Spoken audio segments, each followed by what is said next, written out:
ဖေးအောင်ဘိုက်ကလေးငါဖုန်းထဲမှာ AI ကြားတွေခဏခဏတွေ့တယ်ကွာ ဟာဆရာကလည်းအခုကတော့ထဲမှာကြားတွေကရှားကုန်ပြီဗျ။ AI နဲ့လောက်ထားတဲ့ကြားတွေပဲရှိတော့တယ် ဖေးအောင်ဘိုက်ကလေးကထငါမိမထင်းချက်ဖို့မဲလိုက်သွားကြဆိုလား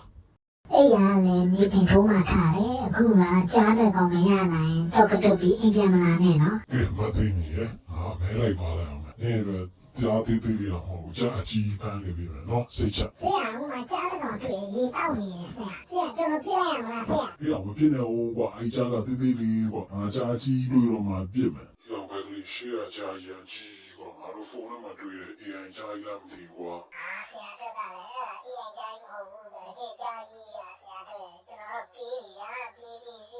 မိမရဲ့နောက်မှာကြားလိုက်လာလို့ဗျာဒီနေ့ပြပြကံမကောင်းပါလားပြု ရှင်တို့တွေကလည်းမစိုးရဖြစ်ပြီးဘာမှအားမကိုရဘူးကျုပ်ခဲနဲ့မောင်းမြန်မယ်ဒီကြောက်ခဲဒီနေ့မင်းမပါလာတော့ချက်စရာရင်းလည်းမရှိဘူးရှင်တို့ကခဲလာပဲကြည့်တော့မလားလေရောလေခဲတိတိကျကျကြီးကြီးကျကျခဲမိုးရွာချနေတယ်ပြေးပြီတော့ဟေး